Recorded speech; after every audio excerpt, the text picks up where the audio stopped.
بس سر جی مسیح موعود علیہ السلام نے 2 چندہ جات جی جماعت کو دیے تھے جی ایک چندہ الوصیت جی اور ایک چندہ عام جی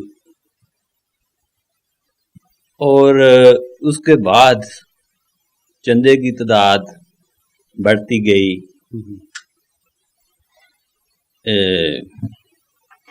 تعداد کے حساب سے جہاں جی آیا میرا سوال یہ ہے کہ جو مسیح موعود علیہ السلام نے آیا 2 چندے جماعت کو دیے تھے آیا وہی چندوں کی تعداد رہے گی آپ کے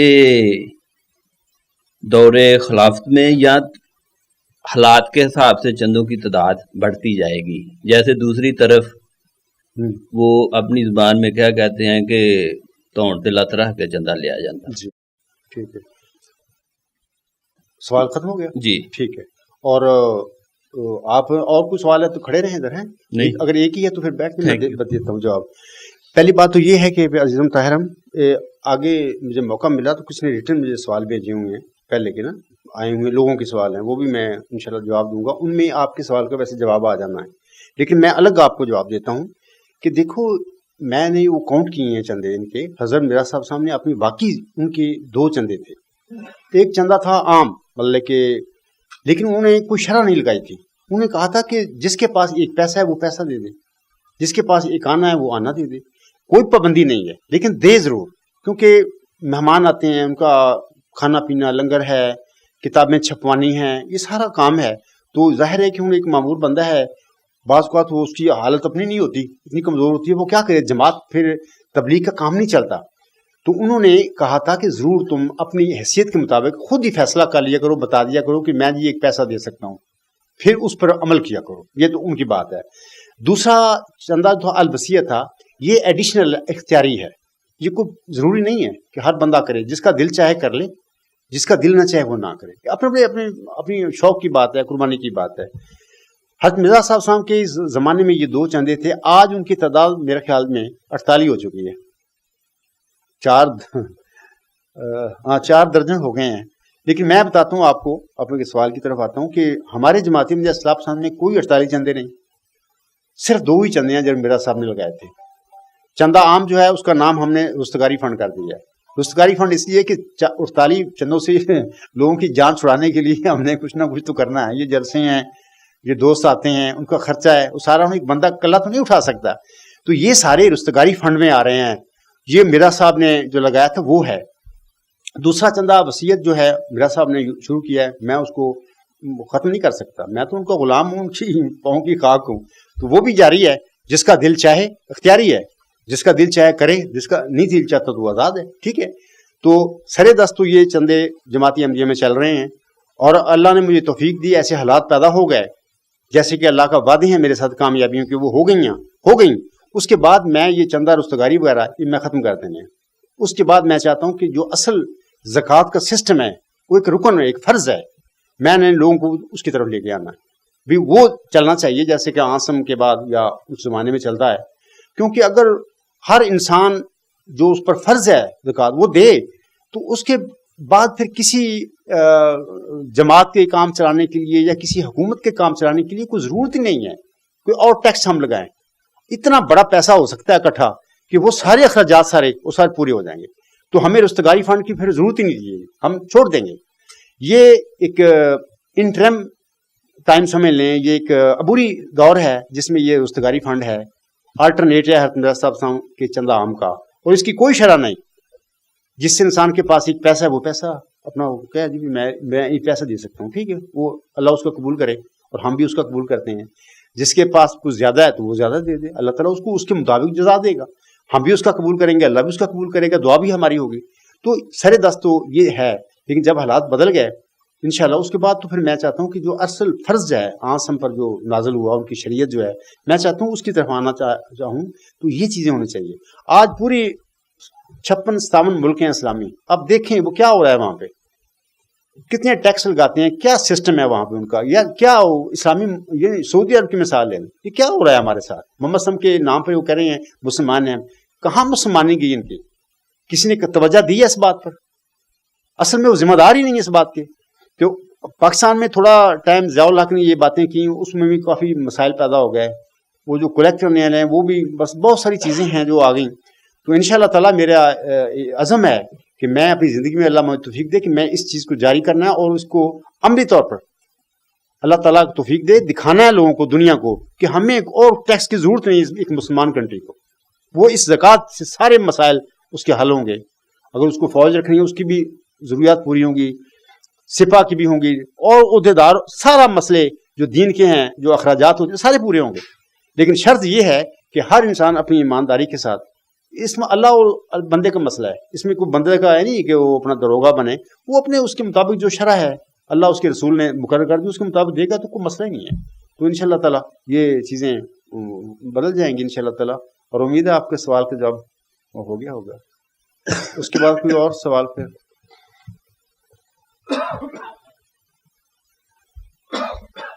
کیا زکوٰۃ میں سے یہ سارے اخراجات کرنا جائز ہے؟ دینی تمام قسم کے اخراجات، جلسہ اور جلسے کھانا پینا، یہ سارے زکوٰۃ میں سے کی جا سکتی؟ جی بالکل، زکوٰۃ ہوتی ہے اس لیے ایک تو اس میں بیلنس آتا ہے پوری کمیونٹی میں، قوم میں غریب نہیں پھر رہتے، امیر کو اتنی عمارت نہیں ہوتی کہ وہ مطلب کہ آپ پتہ ہے کہ وہ شر ہوتا ہے، پیسہ تو زیادہ اقتدار میں پیسہ وہ شر بن جاتا ہے، تو بیلنس ہو جاتا ہے. دوسرا ہے کہ اس سے پوری جو قوم ہے آسم کے زمانے میں بعد میں حضرت عمر رضی اللہ تعالیٰ عنہ ساری باتیں کہاں سے، اخراجات، فوج تھی، سب کچھ تھا، کہاں سے کرتے تھے؟ یہی زکوٰۃ تھی. تو آج بھی وہ انشاءاللہ وہ پوری ہوگی. ٹیکس کی کوئی ضرورت نہیں ہے، اسلام کا کانسیپٹ ہی کچھ اور ہے.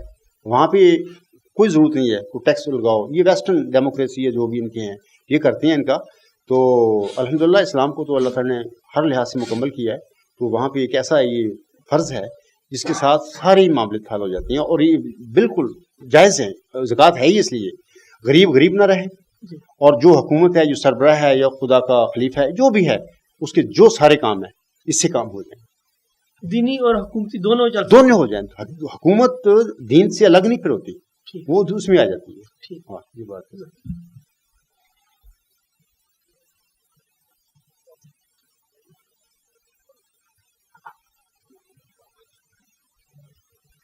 السلام علیکم حضور. وعلیکم السلام. حضور میرے دوست نے مجھ سے اکثر کچھ باتیں پوچھی، میں ان باتوں کو آپ سے پوچھنا چاہتا ہوں. جی. آپ کے دعوے کو 23 سال سے زیادہ عرصہ ہوا ہے. جی. اور جو ہمارے دوست ہیں وہ اسے آپ کی سچائی کی ایک دلیل سمجھتے ہیں. ٹھیک. لیکن وہ آپ پر ایمان نہیں لے کے آئے، بڑے معزز سمجھے جاتے ہیں جماعت احمدیہ قادیان میں. ایک طرف جہاں انہیں معزز بنایا گیا، اور دوسری طرف حضور وہ عمر میں کافی بڑے ہیں، اور اکثر یہ پوچھتے ہیں کہ اگر جنبا صاحب کی بیعت نہ کی جائے اور وفات ہو جائے تو آیا خدا تعالیٰ ان سے راضی ہوگا یا نہیں ہوگا؟ دوسری حضور سوال یہ ہے کہ 23 سال کے عرصے کے اندر، دوسرا سوال یہ ہے کہ پیشن گوئی مسلم موت میں خدا تعالیٰ نے کہیں شرط لگائی ہے کہ 23 سال کے عرصہ ہوتے ہی قومیں آپ سے برکت پائیں گی؟ کیونکہ وہ اکثر یہ سوال کرتے ہیں کہ جنبا صاحب نے عرصہ 23 برس میں کیا اسلام کو دیا؟ ٹھیک ہے. پہلا جو سوال ہے آپ کا، اس سلسلے میں میں عرض کروں گا کہ اگر کوئی شخص ہے، جیسے آپ نے یہ بھی کہا ہے کہ وہ بزرگ مجھے برا بھلا نہیں کہتے، عزت کرتے ہیں میری، اور وہ سمجھتے ہیں کہ 23 سال ٹھیک ہے پوری ہو گئے ہیں، یہ سچائی کی نشانی ہے، لیکن وہ میرا قبولیت کے لیے وہ تیار نہیں ہے، میرے دعویٰ ماننے کے لیے تیار نہیں ہے. تو اس کے بعد اگر وہ سمجھتے ہیں کہ اللہ ہم سے راضی ہو جائے گا اور ٹھیک ہے میرا اسلام کو مان لیا، عاصم کو مان لیا، کافی ہے، تو میں کہوں گا کہ وہ اس بزرگ کی یہ غلطی ہے. اس کی وجہ یہ ہے کہ وہ جو ذکی غلام ہے، حضرت مرزا صاحب علیہ السلام کو میثاق النبیین کے مطابق دیا گیا تھا. میثاق النبیین پڑھیں، سورۃ آل عمران کی 81 اور 82 آیات پڑھیں. وہاں پہ وہی بات ہے، اللہ تعالیٰ نے نبیوں کا عہد لیا ہوا ہے کہ جناب جب نبی ایک آتا ہے اس کو اللہ تعالیٰ کی خبر دیتا ہے آئندہ زمانے کے لیے، اس کی امت کی وہ ٹیسٹ ہوتا ہے، وہ کہتا ہے کہ یہ بات ہوگی، تیرے بعد ہوگی، تو وہ جو نبی ہوتا ہے وہ چیزیں اپنی امت کو دیتا ہے، دکھا دیتا ہے، پڑھا دیتا ہے، یہ باتیں اللہ نے مجھ پر نازل کی ہیں، یہ بات میرے بعد ہو گئی. یہی پیش ہوئی مسلم موعود ہے ذکی غلام کی نا، اس کو مسلم موعود ملہم نے کہا ہے. تو اس ملہم کا نزول جو ہے جماعت احمدیہ میں ہی ہونا ہے، کیونکہ بانی جماعت جو تھے انہوں نے اپنی جماعت قائم کی. سب سے پہلے تو اس جماعت میں وہ نزول ہوگا اس کا، اور میثاق النبیین کے مطابق جو بندہ نازل ہوتا ہے وہ اس جماعت پر فرض ہوتا ہے، کیونکہ اس کا قبول کرنا مرزا صاحب کا علیہ السلام کا قبول کرنا برابر ہوگا. جو لوگ اس ذکی غلام کو نہیں قبول کریں گے، میں صادق کی بات کر رہا ہوں، دعوے کئی بھی ہو سکتے ہیں، جھوٹے بھی ہوں گے، کرنے والے ہو سکتے ہیں، میں صادق کی بات کر رہا ہوں، جو سچا مسلم ہو جس کو اللہ تعالیٰ کھڑا کرے گا، ذکی غلام ہوگا، اللہ تعالیٰ اس کو معمور فرمائے گا. جو اس کو قبول نہیں کریں گے، اس کا مطلب یہ ہے کہ انہوں نے میثاق النبیین کے مطابق کام نہیں کیا. میثاق النبیین کے مطابق ضروری ہے کہ تم اس کو ماننا اور اس کی امداد کرنا. تو جب میثاق النبیین آپ نے لے لیا مرزا صاحب کو مان کر، تو بندہ آپ کے درمیان کھڑا ہوا ہے، کہتا ہے کہ اللہ نے مجھے کھڑا کیا، میں وہی ہوں، وہ نشانیوں میں لے کے آیا ہوں.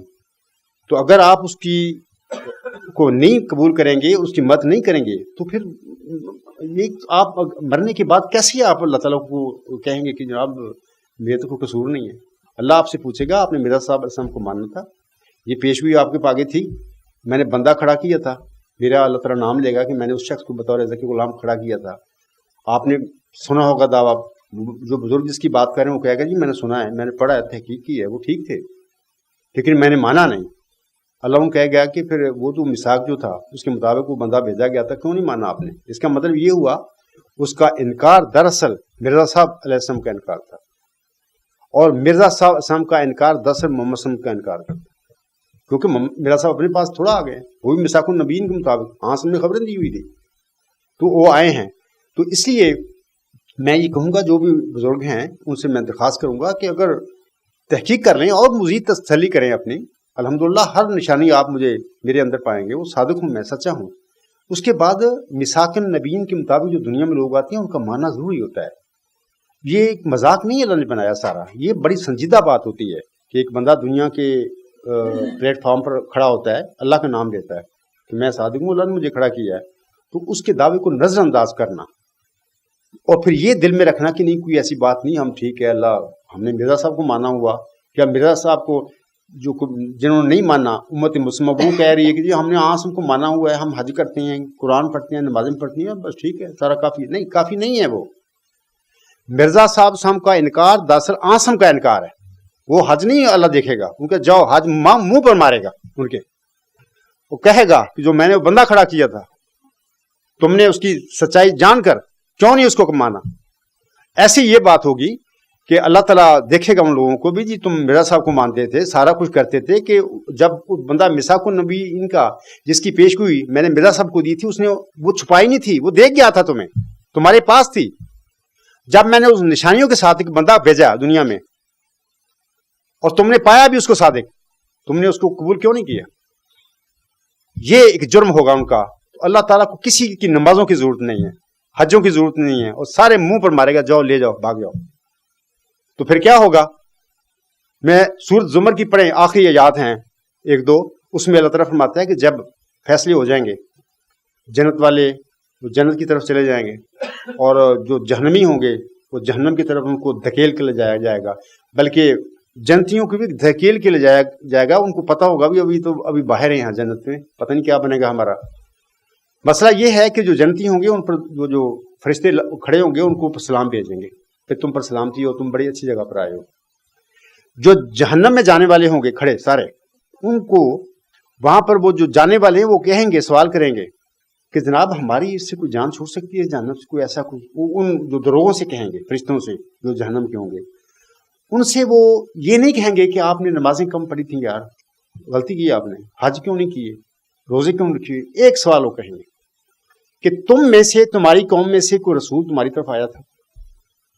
وہ کہیں گے وہ تو آیا تھا، ہم تو انکار کر بیٹھے. پھر وہ کہیں گے کہ آپ تمہارا کوئی حل نہیں. کسی معمور کا، کسی انسان کا اللہ کا نام لے کر کھڑا ہونا کوئی اتنا آسان اور مذاق نہیں ہے. اللہ تعالیٰ اپنے معموروں کی، اپنے بندوں کی بڑی غیرت رکھتا ہے. لوگ سمجھتے ہیں کہ کیا بات ہے یار، جنبا صاحب ہے، کچھ نہیں. یہ ایسا کچھ بھی نہیں، غالب والی بات نہیں ہے. صادق ہے، خدا نے کھڑا کیا ہے اور میثاق النبیین کے مطابق اس دنیا میں وہ آیا ہے. اس کا فکر کرو اللہ کی رضا کے لیے، وگرنہ اس کا اینڈ جو ہے بہت خطرناک ہوگا. اللہ تعالیٰ جو بزرگ ہیں میں ان کے لیے بھی دعا ہوں، اللہ تعالیٰ ان کو توفیق بخشے. دیکھو میں ایک اور بات بتاتا ہوں، اللہ کا بندہ جو دنیا میں آتا ہے وہ کھول کھول کے رکھ دیتا ہے باتیں. وہ لوگوں کو ہدایت نہیں دے سکتا، وہ دروغہ نہیں ہوتا. میں دروغہ نہیں ہوں، محمد صلی اللہ علیہ وسلم کو دروغہ نہیں تھے، میں کہاں سے ہو گیا؟ میرا کام تو ہے ہر چیز کو کھول کھول کے رکھ دینا لوگوں کے آگے بھی. دیکھو یہ بات غلط ہے، یہ غلط ہے، یہ دلائل ہیں، سب کچھ. باقی ہدایت میرے خدا کے پاس ہے. اللہ خود کہتا ہے کہ میں جس کو چاہوں، ایک آیت غالباً انا للہدی اس قسم کی کوئی ہے، ہدایت اللہ کے پاس ہے. اللہ تعالیٰ جس کو چاہے پھر ہدایت دے دیتا ہے. وہ ایسے دروازے کھول دیتا ہے، پھر اس کے لیے کوئی مشکلات نہیں جاتی. تو جن کو اللہ تعالیٰ نے ہدایت نہیں دینی، کیونکہ اللہ کی دلوں پر نظر ہے. ہم تو جسم دیکھ سکتے ہیں، لوگوں کا ظاہر دیکھ سکتے ہیں، لیکن دل تو ہمارے پاس نہیں ہے. وہ اندر کون کیا ہے ہمیں کیا پتہ ہے، لیکن اللہ کی دلوں پر نظر ہے. اللہ فیصلے کرتا ہے کہ کون ہدایت کے قابل ہے، کون نہیں ہے. جو اللہ دیکھتا ہے اب یہ نیک روح ہے، اس کے دل میں نیکی ہے، اللہ تعالیٰ ایسے حالات پیدا کرتا ہے کہ وہ کشاں کشاں ادھر چلا آتا ہے. اس کے کوئی رکاوٹ ہی نہیں رہتی، اللہ اس کی رکاوٹیں دور کر دیتا ہے. تو جن کے اندر خرابی ہوتی ہے، ظاہر بڑے ٹھیک ہوتے ہیں لیکن اندر کوئی پرابلم ہوتا ہے، ان کے لیے قدم قدم پر رکاوٹیں، ان کے دل سخت ہو جاتے ہیں. وہ کہتے ہیں کیا ضرورت ہے، میرا صاحب کو مان لیا، آسم کو مان لیا، وہ سارا مسئلہ خراب ہو جاتا ہے. وہ اللہ تعالیٰ سے رحم کرے. اللہ تعالیٰ وہ جو آپ کے بزرگ ہیں اس پر بھی اللہ تعالیٰ اپنے رحمت کی نظر ڈال لے اور ان کی دلوں کی سختی بھی دور فرمائے. دوسرا جو سوال ہے آپ کا، وہ میں بھول گیا ہوں، ابھی دوبارہ یاد کرا دیں. حضور دوسرا سوال میرا یہ تھا کہ آپ کے دعوے کو 23 سال سے زیادہ عرصہ ہوا ہے جی، اور پیشن گوئی مسلم موت میں ایک یہ نشانی تھی سچائی کی کہ آپ سے قومیں برکت پائیں گی. جی، وہ جو قوموں نے برکت پانی ہے اس میں کہیں کنڈیشن یا شرط تھی کہ وہ عرصہ 23 برس کے اندر ہی ہوگا؟ جی ٹھیک ہے، میں سمجھ گیا. تو بات یہ ہے کہ پیش گوئی مسلم موت میں اس ذکی غلام کے لیے 23 سال کی کوئی کنڈیشن نہیں. 23 سال کی کنڈیشن یا جو ایک معیار مقرر فرمایا ہمارے آقا حضرت مرزا صاحب سامنے فرمایا 40 میں نا، کہ سچے کی یہ کنڈیشن اس کا یہ ہے معیار ہے صداقت کا.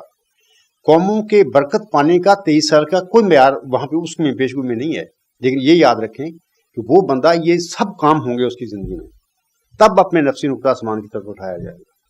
تو یہ 23 سال میری سچائی کے ہیں، صداقت کے ساتھ ان کا تعلق ہے.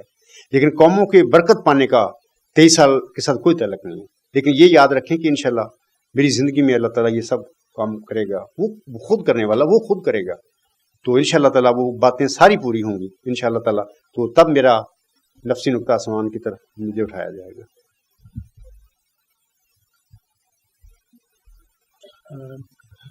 حضور میں یہ پوچھنا چاہتا ہوں کہ آج کل اگر آپ دیکھیں تو لوگ الحاد کی طرف بہت زیادہ مائل ہو گئے ہوئے ہیں، اور تمام لوگ چاہے وہ کرسچن ہوں، جیوز ہوں، ہندو ہوں، مسلم ہوں، وہ تمام کے تمام لوگ اپنے مذاہب سے پیچھے ہٹتے جا رہے ہیں اور خدا تعالیٰ سے کے اوپر ان کا یقین جو ہے وہ ختم ہوتا جا رہا ہے.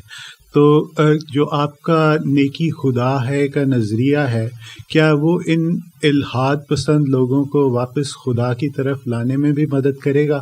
اور کیا کسی طرح ہم ان کو جو ڈارون کی تھیری اور اس طرح کے لوگوں کی طرف لے کے جا رہی ہے کہ انسان خود بخود پیدا ہو گیا اور کوئی خدا نہیں ہے، کوئی فطرت نہیں ہے، کیا ان کی جو غلط فہمیاں ہیں ان کو دور کرنے میں بھی مدد کر سکے گی؟ جی، میں پہلی بات تو یہ ہے کہ لوگوں کا الحاد کی طرف سفر جو ہے یہ مذہبی لوگوں کے غلط طرز عمل کا نتیجہ ہے کہ وہاں پہ دکانیں بن گئی، ایسے چندے ایسے ٹیکس لگا دیے کہ لوگ بد دل ہونا شروع ہو گئے، مذہب سے نا دور چلے گئے. یہ ہر مطلب کہ اسلام میں مصیبت یہی، عیسائیت میں بھی، یہودیت میں بھی یہ باتیں ہیں. لوگوں کا الحاد کی طرف یا دائریہ ہونا، لا دین ہونا، اس کی وجہ ہے کہ مذہبی جو لوگ تھے انہوں نے مذہب کو ایک دکان بنایا اور مس یوز کیا، اللہ کے نام کو، اپنے نبی کے نام کو. ٹھیک ہے، یہ تو وہ اس کی وجہ بنے کہ لوگ دین کی سے دور ہو گئے. دوسری بات یہ ہے کہ ورچوئس گارڈ کیا ہے، اس بیماری کا اس علاج ثابت ہوگا، بالکل ہوگا. ایگزیکٹلی آپ نے ٹھیک بات کہی ہے. یہی وہ نظریہ ہے جو ان بیماریوں کا علاج ہوگا، اور ان شاء اللہ تعالیٰ دنیا دین مصطفیٰ کے اندر داخل ہوگی اور یہ ساری دہریت ختم ہوگی. کیونکہ وہ ایک ایسی چیز ہے کہ وہاں پہ وہ مذہبی جو دلائل لیتے ہیں وہ نہیں ہے. وہاں پہ علم کامن چیز ہے. بٹ نالج کیا ہے؟ یہودی مسلمان کا جھگڑا اور ہوگا یا عیسائی مسلمان کا اور ہوگا. نالج تو کامن چیز ہے. ہندو کو بھی نالج کو مانتا ہے، یہودی بھی مانتا ہے، دیریہ بھی مانتا ہے. اس سے تو جان کسی کو چھوٹتی نہیں.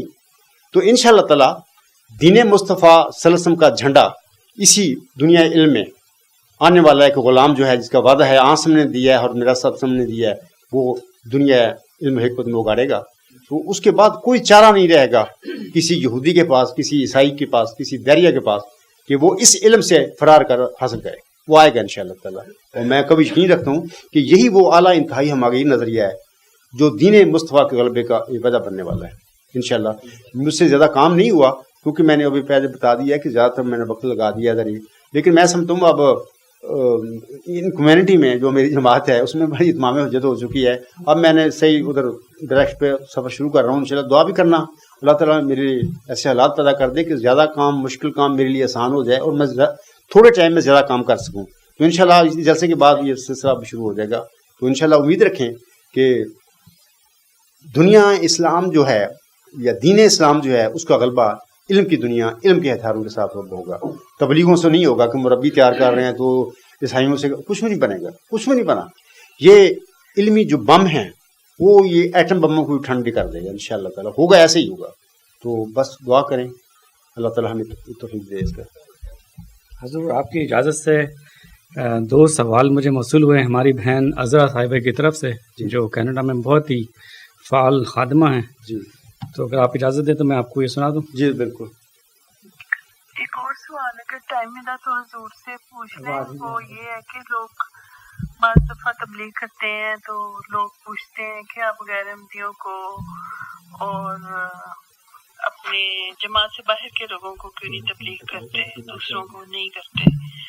تو بعض دفعہ میرے فیملی میں بھی ہمارے جو قریبی بہن بھائی ہیں وہ بھی، میری بہن بھی بہت یہ سوال پوچھتی ہیں کہ ہمیں نہ تبلیغ کیا کرو، ہم تو مسلم کو مانتے ہیں، غیر احمدیوں کو تبلیغ کیا کرو. تو یہ حضور سے آپ ایسے کریں، یہ سنا دیں مائک پہ. اس کے بعد آپ نے تو سنے ہیں، آپ کو پتا ہوگا کیا سوال ہے ان کا. آپ مجھے اپنی زبان میں بول دیں تو میں اس کا پھر جواب دے دوں گا کیونکہ مجھے کلیئر آپ کو سمجھ نہیں آ رہی. میں جواب کر دوں گا. غالباً وہ یہ پوچھنا چاہتی ہیں کہ آپ جو تبلیغ کرتے ہیں احمدیوں کو، اور جب یہ تبلیغ کرتے ہیں احمدیوں کو تو وہ ان سے یہ کہتے ہیں کہ ہم تو آلریڈی احمدی ہیں، تو آپ ہمیں کیوں تبلیغ کرتے ہیں؟ آپ باہر جا کر کہیں اور کیوں نہیں تبلیغ کرتے ہیں؟ اچھا ٹھیک ہے. اس کا سوال کا میں اسے جواب دیتا ہوں کہ احمدی تو ہیں، ہم بھی ہیں، سب بھی ہیں. یہ سوال ایک صدی قبل پہلے کچھ لوگ میرا صاحب پر بھی کر سکتے ہیں، ہم تو مسلمان ہیں، ہم تبلیغ کیوں کرتے ہیں، ہم سکھوں کو کریں، عیسائیوں کو کریں. جبکہ سب سے زیادہ بگڑے ہوئے مسلمان تھے، ان میں غلطیاں پیدا ہو چکی تھیں. تو جو معمور ہوتا ہے جس قوم میں پیدا ہوتا ہے سب سے پہلے تو وہ گمراہی میں ہوتی ہے. یہ ایک بڑی تقریر تھی میری، اس میں وہ میں نے اب نہیں کرنی، میں نے سوال جواب لے لیے ہیں. تو اس میں یہی بات ہے کہ جب ہم سورۃ الجمعہ پڑھتے ہیں آسم کی تو وہاں پر یہی ہوتا ہے کہ اللہ تعالیٰ فرماتا ہے کہ یہ ایک بڑی گمراہ قوم تھی جس میں آپ پیدا ہوئے ہیں اور آپ کا فضل ہے اوپر، تو آپ اس کو ان کو ہدایت دیں نا، یہ اللہ کا فضل ہے. تو جس کمیونٹی میں، جس قوم میں مسلمانوں میں میرا صاحب پیدا ہوئے تھے ان کی بھی اصلاح ضروری تھی. بہت غلطیاں تھیں، تو ان کو بھی انہوں نے تبلیغ کی، سکھوں کو بھی کی، عیسائیوں کو بھی، سب کو کی. ٹھیک ہے نا. تو اگر کوئی اسلام اس زمانے میں کہتا ہے کہ میرا صاحب ہم تو پہلے آلریڈی مسلمان ہیں، بھائی مسلمان تو ہیں لیکن آپ عملی طور پر آپ زبانی مسلمان ہیں، آپ کا عمل کچھ اور ہو چکا ہے، آپ اسلام سے بہت دور چلے گئے ہیں. اس لیے لوگوں کو اسلام کی حقیقی تعلیم کی طرف لانا اس بندے کا کام ہوتا ہے. حضرت مرزا صاحب سامنے بھی یہی کام کیا. اور آج جو احمدی بھائی کہتے ہیں کہ ہم تو آلریڈی احمدی ہیں، ہمیں آپ تبلیغ کر رہے ہیں، احمدی تو آپ ہیں، لیکن مرزا بشیر الدین محمود نے اس وقت جماعتی احمدیہ میں کیا کیا؟ یہ جو احمدیت ہے نا، میں آپ کو یقین دلاتا ہوں یہ احمدیت نہیں ہے مرزا صاحب السلام کی، یہ محمودیت ہے. اور یہ سارا سیٹ اپ بلائد مشق ہے، یہ اللہ کی خبریں ہیں. تو ظاہر ہے کہ اتنی غلطیاں ہو چکی ہیں، 48 چندے لگ چکے ہیں، لوگ بیچارے آزادی ضمیر سے محروم ہیں. وہ بلکہ جانوروں کی جیسی ان کی حالت ہوگی یا قبروں میں دبے پڑے ہیں. تو کیا میں ان احمدیوں کو قبروں سے نہ جگاؤں, اٹھاؤں نہ, میں ان کو رستگاری نہ دوں؟ تو یہ سب سے پہلے یہ ذمہ داری ہے اس ذکی غلام کی. اس لیے میں تبلیغ کرتا ہوں, میرے ساتھی کر رہے ہیں سارے, تو یہ ضروری ہے. دوسری بات یہ ہے کہ باقی جو ہیں قومیں ہیں, مذاہب ہیں, ان پر بھی میرا ذمہ داری ہے کہ میں ان کو بھی سچائی کی طرف بلانا ہے. لیکن انشاءاللہ جیسے میں پہلے بھی کہہ چکا ہوں, ابھی کہا ہے میں نے کہ اب اس جلسے کے بعد میں وہ رستہ پھر جب چلوں گا انشاءاللہ تو میرے مخاطب سارے ہوں گے, اب عیسائی, یہودی, دیریا, سارے مذاہب, مسلمان بھائی, سب کو میں پہنچوں گا. لیکن میرا جو ذریعہ ہے وہ علمی ہوگا, علم کے ذریعے میں جاؤں گا تو انشاءاللہ تعالیٰ, اور وہاں پہ اللہ تعالیٰ ہمیں دین مصطفیٰ سم کے غلبے کے سامان پیدا کر دے گا. تو باقی کافی میں نے اتمام حجت کر دی ہے اپنے احمدی بھائیوں پر, لاہوری ہیں یا قادیانی ہیں, جو بھی ہیں. تو انشاءاللہ تعالیٰ اب یہ قیامت کے دن یہ نہیں کہہ سکیں گے کہ ہم نے جمبا صاحب کا دعویٰ نہیں سنا تھا, ہمیں تو پتہ ہی نہیں تھا. ہم تو مجرم نہیں ہیں. خدا پوچھے گا ان سے کہ تم نے ان کا دعویٰ سنا تھا یا نہیں سنا تھا. میری کتابیں وہاں پہ پڑھی ہوں گی, میں بھی کھڑا ہوں گا, میں بھی کہوں گا کہ اللہ جتنی میری طاقت تھی میں تو صبح شام میں ان کو سمجھایا, بلکہ یہ تھک گئے کہ کیسے دے دوسرے لوگوں کو کیوں نہیں تبلیغ کرتا. تو میں نے پھر انشاءاللہ آپ دوسروں کو بھی کروں گا, یہ تو گھر والے ہیں تو انشاءاللہ ان کو بھی کی ہے. تو یہ تو ایک سوال کا جواب ہو گیا. اگلا سوال کیا ہے ان کا؟ حضور اگلا سوال مجھے کچھ زیادہ میں سمجھ نہیں سکا اس لیے میں وہ, لیکن اس کا جواب آ چکا ہے. حضور ایک سوال میری طرف سے. جی. آپ کی سوال و جواب کی محفل میں کل بھی, آج بھی, اور تقریروں سے اس بات کا آپ بہت ہی یقین محکم کے ساتھ جو ہے اظہار کرتے ہیں کہ آپ کی زندگی میں وہ کام ہوں گے جس میں آپ فرماتے ہیں کہ قومیں برکت پائیں گی. اور ساتھ آپ نے یہ بھی کئی بار فرمایا کہ خلیفہ ثانی نے ٹھیک ہے بے شمار کام کیے, یہ کیا وہ کیا, اپنے تنخواہ دار ملازموں کو, لیکن ان سے کسی قوم نے برکت نہیں پائی.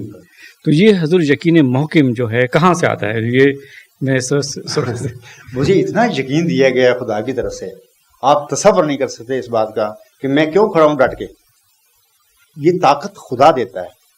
خدا مجھے کوئی دن ایسا نہیں زندگی میں آیا جب سے 10 دسمبر 1983 کا واقعہ میرے ساتھ ہوا ہے کہ جس دن خدا نے مجھے یقین نہیں دیا. اب میں کسی کو کیا بتاؤں اپنی بھائی, یہ میرا اور میرے رب کا معاملہ ہے. وہ مجھے بتاتا ہے کہ میں تیرے ساتھ ہوں, یہ سارا جو بتایا گیا سب ہوگا تیری زندگی میں ہوگا انشاءاللہ. تو یہ یقین ہے اللہ کا مجھے دیا گیا ہے, اور اس کا میں آگے آپ لوگوں کے آگے اظہار کرتا رہتا ہوں. نعرہ تکبیر, غلام مسیح زمان. اب اگر سوال کافی ہو چکے ہیں تو مجھے آپ اجازت اگر دیں گے, جو ریٹن سوال میرے پاس آ چکے ہیں, کیا اس کے مختصر سی, اب ٹائم بہت تھوڑا ہے, کہ میں ان کا بھی جواب تھوڑا سا دے دوں تاکہ ان کو بھی گلا شکوہ نہ ہو. ریٹن میرے پاس آئے تھے, تو اگر آپ کہیں گے تو میں اس کا انشاءاللہ تھوڑا سا جواب مجھ سے دیتا ہوں.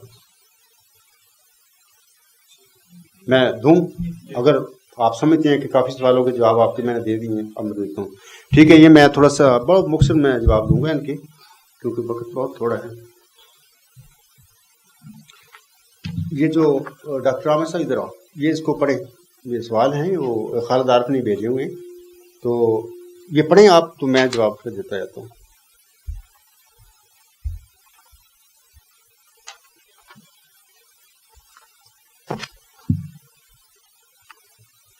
جی حضور السلام علیکم ورحمۃ اللہ وبرکاتہ. وعلیکم السلام ورحمۃ اللہ. یہ عزیزم خالد عارف محمد صاحب کی طرف سے سوالات موصول ہوئے ہیں. پہلا سوال ہے ان کا کہ وہ فرماتے ہیں کہ جمبا صاحب نے 23 سال کے عرصہ میں دنیا کے لیے کیا کام کیا ہے. یہ ان کی طرف کسی کے سوالات آئے ہیں تو انہوں نے یہ لکھ کے بھیجے ہیں. تو یہ پہلا سوال ہے. تو یہ جو پہلا سوال ہے, ٹھیک ہے, یہ خالد عارف کے سوال نہیں ہیں, یہ کچھ لوگوں کے سوال ہیں جو انہوں نے آگے ان کے آگے رکھے کہ یہ ان کے جواب دیں, تو انہوں نے میری طرف یہ بھیجے ہیں. اب جو میں جواب دوں گا یہ خالد عارف کو جواب نہیں دے رہا, میں ان لوگوں کو جواب دے رہا ہوں جنہوں نے یہ سوال عزیز خالد عارف کی طرف بھیجے تھے. پہلی بات تو یاد رکھیں اس سلسلے میں کہ 10 سال تک 23 سال کو جو وقت ٹائم ہے, اس میں 10 سال تو مرزا طاہر نے میرا دعویٰ چھپائے رکھا, تو 10 سال تو ویسے نکال دینا, 13 سال مجھے دیں. 13 سال سے یہ میرا دعویٰ ہے, اور اس 13 سال میں جتنی اللہ نے مجھے توفیق دی ہے, میں جماعت احمدیہ قادیان ہے یا لاہور ہے, ان سب پر میں جو ان کی غلطیاں ہیں ان کی اتمام حجت کر چکا ہوں عملی طور پر. دلیل کے ذریعے یہ میرے آگے ہلاک ہو چکے ہیں. اور الحمدللہ ایک چھوٹی موٹی جماعت ہے اللہ نے مجھے دی ہے, میرے ساتھ انصار ہیں میرے. تو یہ کام جو ہے 13 سال میں الحمدللہ میں سمجھتا ہوں کہ جو کہ معمور اور مرسل کا کام ہوتا ہے وہ یہی ہوتا ہے کہ وہ گمراہیاں جو قوم کی ہوتی ہیں ان پر کھول دیتا ہے. وہ میں کھول چکا ہوں, بتا چکا ہوں. علاوہ اس کے میں یہ بھی بتانا چاہتا ہوں کہ ہدایت جو مرسل نہیں دیا کرتے, نہ ان کا وہ دروغہ بھی نہیں ہوتے, ان کا کام ہوتا ہے میسج پہنچانا دلیل کے ساتھ, لوگوں پر کھول دینا.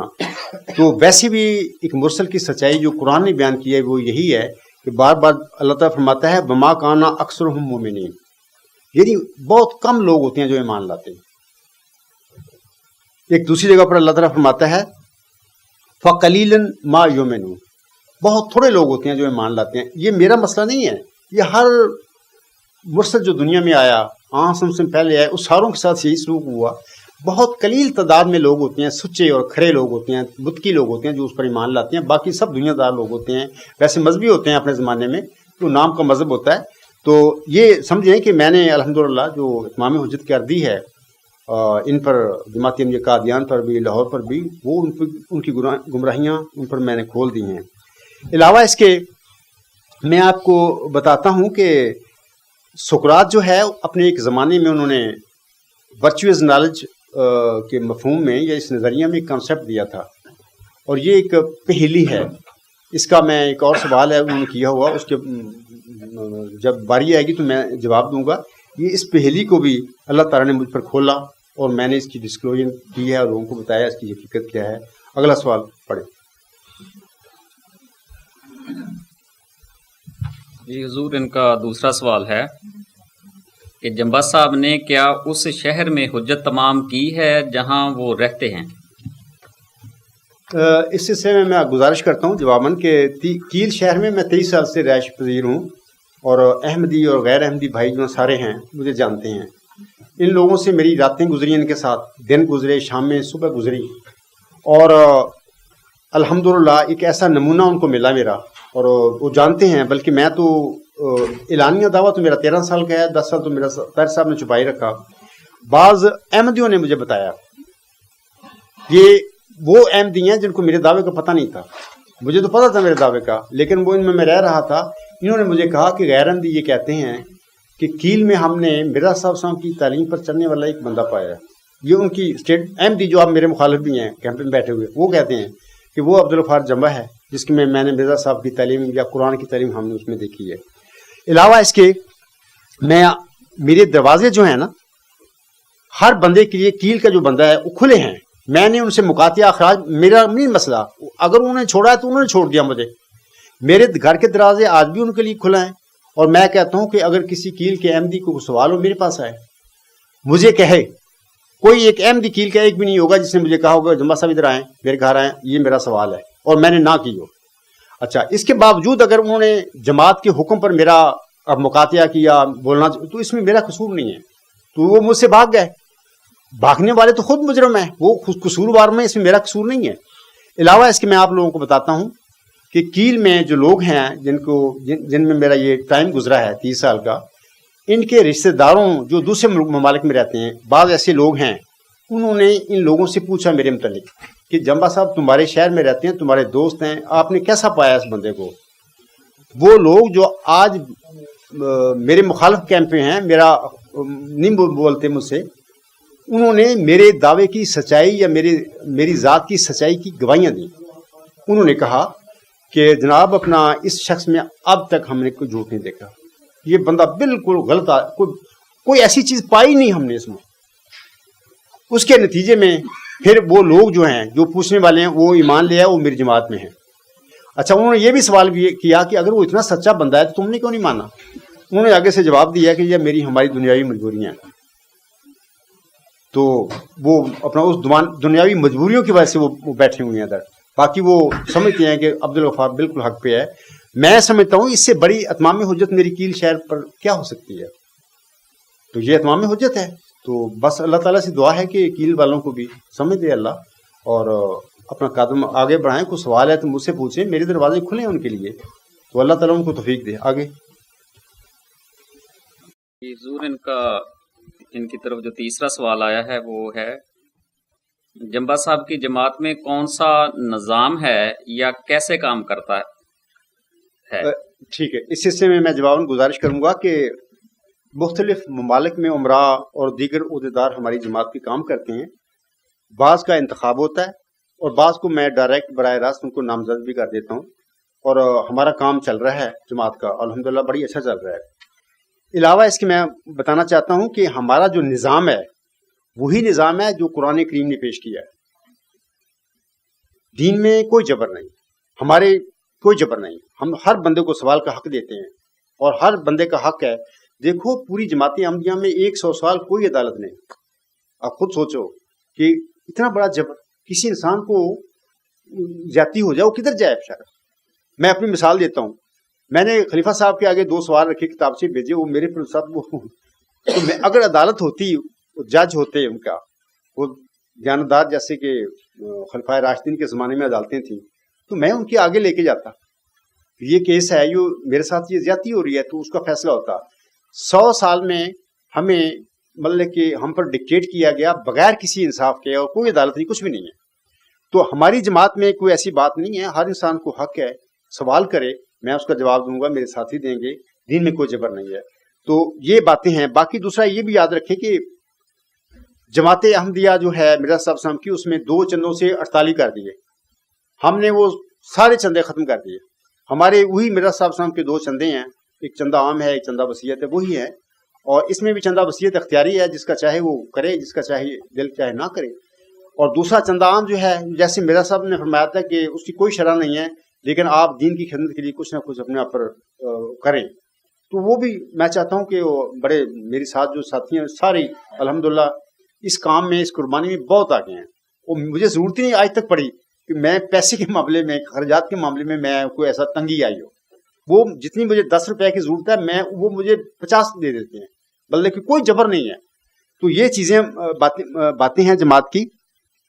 دوسری بات یہ ہے کہ لوگ بیعت کر کے جماعت احمدیہ اصلاح میں داخل ہوتے ہیں. وہی بیعت کے فارم ہے، وہی الفاظ ہیں جو مرزا صاحب صاحب کے زمانے میں انہوں نے جاری کیے. تو کوئی اس میں نے اضافہ نہیں کیا، وہی بیعت ہے. تو وہ کر کے جماعت میں داخل ہو جاتے ہیں. تو بہرحال میں سمجھتا ہوں کہ یہ نظام جو ہے کوئی ایسا نظام نہیں ہے کہ جو میں نے اپنا خود گھڑا کیا. قرآن کے مطابق اور حضرت مرزا صاحب کی تعلیمات کے مطابق ہم چل رہے ہیں. آئندہ انشاءاللہ اللہ کو توفیق دے گا تو یہی نظام میں انشاءاللہ تعالیٰ چلاؤں گا. اگلا سوال. یہ چوتھا سوال ان کی طرف جو آیا ہے وہ ہے کہ جمبا صاحب جب خطبہ دیتے ہیں تو سامنے کوئی نہیں ہوتا، اگر کوئی ہوتا ہے تو بے شک 3 ہی لوگ ہوں، ان کو کیوں نہیں دکھاتے؟ تو اس سے میں جواب میں گزارش کرتا ہوں کہ دیکھو میں اس وقت واحد فیملی ہوئی، ایک گھر ہے میرا جہاں پر یہ خطبات کا سلسلہ آپ لوگ یوٹیوب پہ سنتے ہیں. جب میں جمعہ پڑھتا ہوں اکیلا نہیں پڑھتا. بعض لوگوں نے اتنا جھوٹ بولا میرے متعلق کہ بھی پتہ نہیں کہ جمبا صاحب سوموار کے دن جمعہ پڑھا دیتے ہیں، ہمیں کیا پتا. ایسے باتیں بھی ای میل فورم میں لوگوں نے کی ہیں. میں آپ کو بتاؤں کہ جمعہ کے دن جمعہ میرا ٹائم پہ ہوتا ہے، اور میرے گھر میں اگر کوئی باہر سے آیا ہوا ہو تو پھر کافی لوگ ہوتے ہیں. اگر نہ آیا ہوا تب بھی میری فیملی، اس میں میری اہلیہ، میرے بیٹے، میرے بیٹوں کی بیویاں، وہ سب شامل ہوتے ہیں. ہم اکٹھا جمعہ پڑھتے ہیں اور اس کے بعد وہ جو جمعہ ہے یوٹیوب پہ چلا جاتا ہے.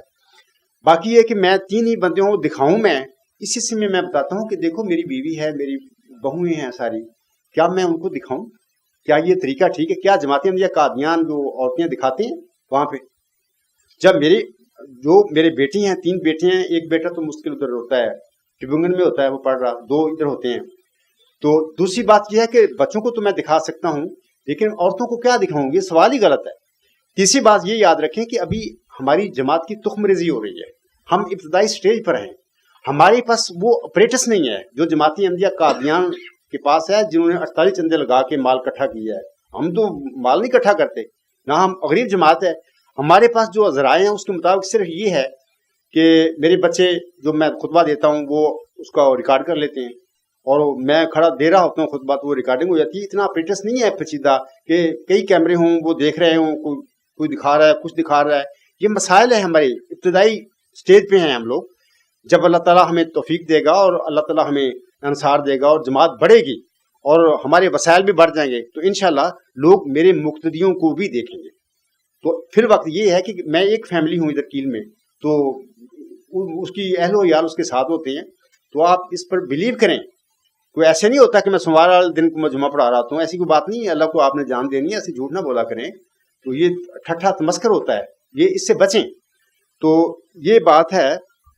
میں سمجھتا ہوں کہ یہ آپ کا ہو گیا. ہاں آگے سوال کریں.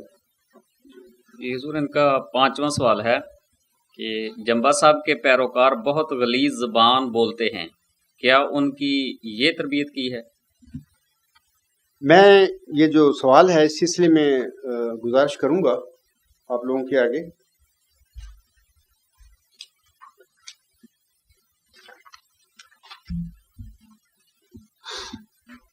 یہ جو الزام ہے قطعی غلط ہے کہ میرے ساتھی جو ہیں وہ غلیظ زبان استعمال کرتے ہیں. میرے کسی ساتھی نے آج تک کبھی کوئی ایسی غلاظت والی زبان یا سخت نہیں کی. میں آپ کو بتاتا ہوں کہ دیکھو ایک جھوٹا ثابت ہو گیا دلائل کے ساتھ. قرآن اس کو جھوٹا قرار دیتا ہے، میرا صاحب السلام کا الہام اس کو جھوٹا قرار دیتا ہے. تو کہو میں جھوٹے کو جھوٹا نہ کہوں، تو یہ کیا ہے؟ یہ کیا غلط زبان ہے؟ ایک بندہ میدان سے بھاگ جاتا ہے، بھاگنے والوں کو میں بھگوڑا نہ کہوں، تو اس میں کیا زبان سخت ہے میری؟ ایک بندہ، ایک جماعت، ایک کمیونٹی مکر کرتی ہے، مکر کرنے والوں کو میں مکار نہ کہوں، یہ کیا ہے؟ اس میں کیا سختی ہے؟ کوئی سخت زبان نہیں ہے اور ہم نے نہیں کی. باقی جہاں تک تعلق ہے، یہ سارے الزام ایسے ہی ہیں جیسے کہ حضرت مرزا صاحب شام پر بھی یہ لگے تھے کہ مرزا صاحب بڑی سخت زبان استعمال کرتے ہیں. ابھی سوال تھا ایک میرے پیارے بھائی کا کہ وہ سارے جو ہیں مخالف جو ہیں ان کو انہوں نے ملزم قرار دیا، جنہوں نے نہیں مانا وہ ملزم ہیں، اس قسم کی وہ بات کر کے گئے تھے. تو میں نے کہا تھا کہ اس کا آگے سوال ہی آئے گا، اس کے جواب میں اس کا جواب دوں گا.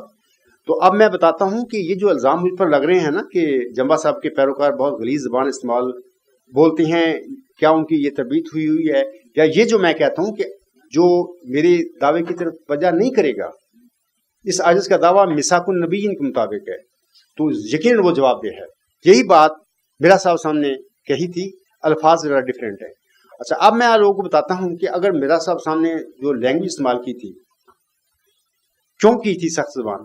پہلے میں اس کی آپ لوگوں کو مثال دیتا ہوں کہ مخالفین جو تھے، مکذب جو میرا صاحب تھے، انہوں نے کیا کیا تھا. پہلے وہ سنیے. یہ جو سلسلہ احمدیہ ایک کتاب ہے مرزا بشیر احمد نے شائع کی، اس کے 33 صفحہ پر انہوں نے جو اس زمانے میں مرزا صاحب پر جو انہوں نے دعویٰ کیا مسیح موعود کا، کفر کا فتویٰ لگا تھا ان پر، اور پورے علماء ہند جو مولوی تھے انہوں نے، اور پھر مدینہ مکہ سے بھی انہوں نے برے لگوائیں، وہ سارا کر کے میرا صاحب پر کفر کا الزام لگایا. وہ فتویٰ کیا تھا آپ سن لیں، اس پہ جو الفاظ انہوں نے بولے لکھے وہ سن لیں. وہ لکھتے ہیں حضرت مسیح موعود السلام اور آپ کی جماعت کے متعلق اوائل زمانہ میں کیا کچھ کہا گیا ہے.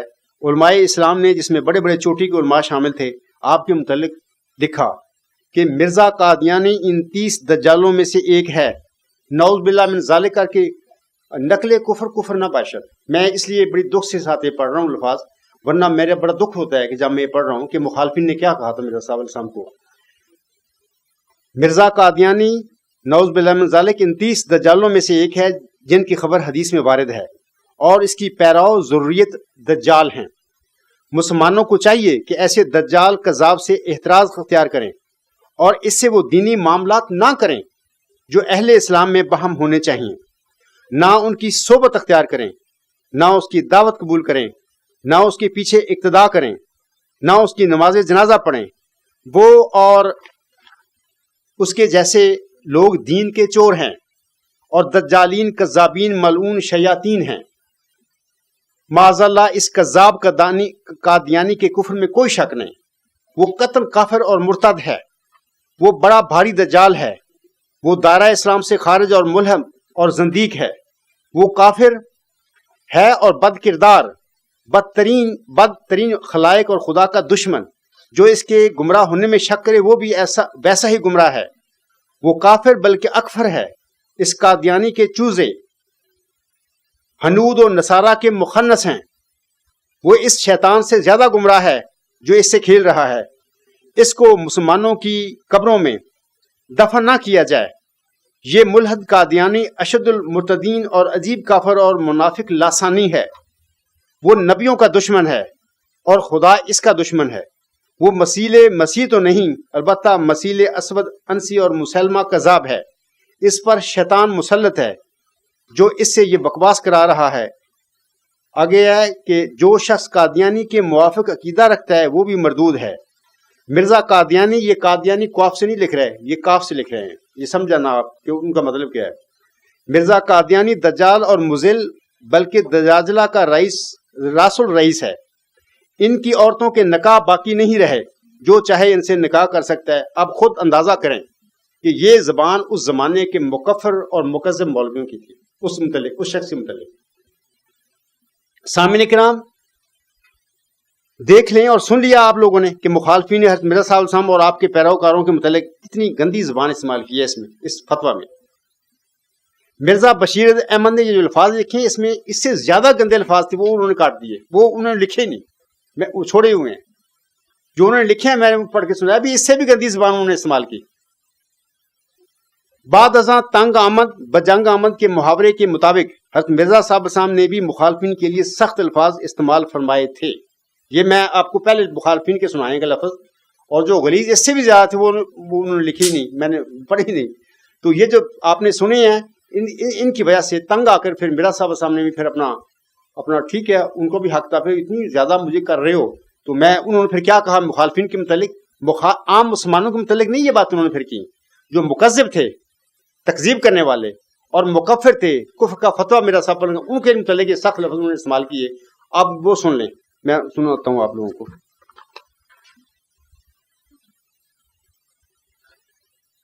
حضرت امام مہدی و مسیح موعود اپنے مکفر اور مکذب مخالفین کے متعلق کیا فرماتے ہیں، اب سنیے. آپ علیہ السلام لکھتے ہیں، یہ جو مجھ پر یا میرے ساتھیوں پر غلیظ زبان کا الزام لگاتی ہیں، میں ان کی مجبوری ہے میری، میں ان کو یہ سنا رہا ہوں، ورنہ میرے وہ آقا تھے، انہوں نے تنگ آمد بجنگ آمد کے مطابق یہ لفظ انہوں نے استعمال کیا مخالفین اور مکذبین کے لیے.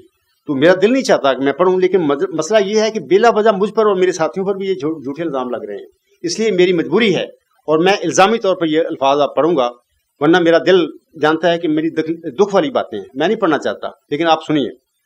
حضور صاحب اپنے مخالفوں جو تھے نا، مکفر تھے، مکذب تھے، ان کے لیے لکھتے ہیں، دشمن ہمارے بیابانوں کے خنزیر ہو گئے ہیں اور ان کی عورتیں کتیوں سے بڑھ گئی ہیں. روحانی خزائن جلد 14 صفحہ 53 نظم الہدا. میں جو اعتراض کر رہا ہے میرے ساتھیوں پر بھی غلاظت غلیظ زبان کا، میں ان سے پوچھتا ہوں کہ کبھی میرے کسی ساتھی نے یا میں نے اس قسم کی زبان جماعتی احمدیہ قبرستان کے مولویوں کے لیے، خلیفے کے لیے، حضرت مرزا صاحب کو کبھی میں استعمال کیا؟ نہیں کی. آپ ہم پر غلاظت بکنے کا الزام لگا رہے ہیں. اگلا سنیے بات. حضرت مرزا صاحب علیہ السلام اپنے مکفروں کے لیے، مکذبوں کے لیے، آپ بھی ہمارے مکفر اور مکذب ہیں کیونکہ آپ لوگوں نے ہمارا بائیکاٹ کیا، ہمارا اخراج مرزا صاحب علیہ السلام کی جماعت سے کیا. اس سے بڑا ظلم اور کیا کسی قوم پر ہو سکتا ہے کہ ان کو کوئی قصور نہیں ہے، تو آپ نے ان لوگوں کا حقہ پانی بند کر دیا، ان کو کمیونٹی سے الگ کر دیا. یہ کفر یعنی مکفر ہونے سے، کفر سے بھی، تکذیب سے بھی بڑا ایک گناہ ہے. جیسے شیب ابی طالب عاصم کا وہاں پہ کیا کیا تھا، 3 سال ان کو بچے بھوکے بیچارے ترس گئے. تو یہ کام ہمارے ساتھ بھی ہوا ہے. جو امام حسین علیہ السلام کے ساتھ کربلا میں کیا یزید نے، یہ ہمارے ساتھ کر رہی ہے انہوں نے. یعنی یہ تکفیر سے اور تکذیب سے ہی برا کام ہے. آپ سنیے حضور صاحب اپنے مکفروں اور مکذبوں کے متعلق کیا لکھتے ہیں. وہ لکھتے ہیں، یہ حوالہ ہے روحانی خزائن جلد 5 صفحہ 547 تا 539 آئینہ کمالت اسلام. حضور صاحب فرماتے ہیں، تمام مسلمان مجھ کو مانتے ہیں، مسلمانوں کی بات کر رہے ہیں، وہ مجھ کو مانتے ہیں مگر زناکار عورتوں کی اولاد نہیں مانتی. ایسے لوگوں کے دلوں پر اللہ نے مہر لگا دی ہے. میں یہ جو الزام لگانے والا ہے، جس نے یہ سوال بھیجے ہیں عزیزم خالد عارف صاحب کی طرف، میں اس کو کہتا ہوں کبھی ہم نے بھی ایسی زبان استعمال کی ہے میرے ساتھیوں نے آپ لوگوں کے لیے، مخالفوں کے لیے؟ کبھی نہیں کی. ہم تو جھوٹے کو جھوٹا کہتے ہیں، بھاگنے والے کو بگوڑا کہتے ہیں، اور مکر کرنے والے کو مکار کہتے ہیں. یہ کیا سختی ہے اس میں؟ ثابت کرتے ہیں ہم لوگ آگے کہ بالکل یہ لوگ مطلب مکر کرتے ہیں، یہ بھاگنے والے لوگ ہیں اور یہ جھوٹے ثابت ہو گئے ہیں. اگلا حوالہ سن لیجیے. حضور صاحب فرماتے ہیں روحانی خزائن جلد 9 صفحہ 32 اپنے مکفر اور مکذبوں کے لیے کہتے ہیں، حرام زادہ کی یہی نشانی ہے کہ سیدھی راہ اختیار نہ کرے اور ظلم اور نا انصافی کی راہوں سے پیار کرتا ہے. کبھی میں اور میرے ساتھیوں نے بھی کبھی جماعتی احمدیہ قبرستان کے خلیفے، اس کے مولوی یا ان لوگوں کے لیے لفظ میں نے استعمال کیا ہے؟ دکھاؤ مجھے. ہم تو جھوٹے کو جھوٹا اور بگوڑے کو بگوڑا ہم کہتے ہیں بھاگنے والوں کو, اور مکر کرنے والوں کو مکار کہتے ہیں. یہ حضرت مرزا صاحب صاحب کے الفاظ دیکھیں. اس کے بعد ایک اور حوالہ میں دیتا ہوں. حضور صاحب انجام آتم میں فرماتے ہیں, روحانی خزائن جلد 11 صفحہ 305, آپ علیہ السلام فرماتے ہیں دنیا میں سب جانداروں سے زیادہ پلید اور کراہت کے لائق خنزیر ہے, مگر خنزیر سے زیادہ پلید وہ لوگ ہیں جو اپنے نفسانی جوش کے لیے اور دیانت کی گواہی کو چھپاتے ہیں. اے مردار خور مولویوں اور گندی روحو, تم پر افسوس کہ تم نے میری عداوت کے لیے اسلام کی سچی گواہی کو چھپایا. اے اندھیرے کے کیڑوں, تم سچائی کی تیز شعاؤں کو کیوں کر چھپا سکتے ہو. اب میں پوچھتا ہوں وہ صاحب سے بھی, یہ الفاظ جو کبھی میں نے بھی یا میرے ساتھیوں نے بھی استعمال کیے ہیں مخالفین کے لیے؟ کبھی نہیں. تو باقی ایک اور میں حوالہ پڑھ دیتا ہوں. دیکھو حضور صاحب فرماتے ہیں, حضور صاحب کے یہ الفاظ ہیں روحانی خزائن جلد 3 صفحہ 112 پر ہیں رضی اللہ عنہ کے. وہ لکھتے ہیں کہ دشنام دہی اور چیز ہے, اور بیان واقعہ کا گو وہ کیسا ہی تلخ اور سخت ہو اور دوسری شے ہے. ہر ایک محقق اور حق گو کا یہ فرض ہوتا ہے کہ سچی بات کو پورے طور پر مخالف گم گشتہ کے کانوں تک پہنچا دے. پھر اگر وہ سچ کو سن کر افروختہ ہو تو ہوا کرے.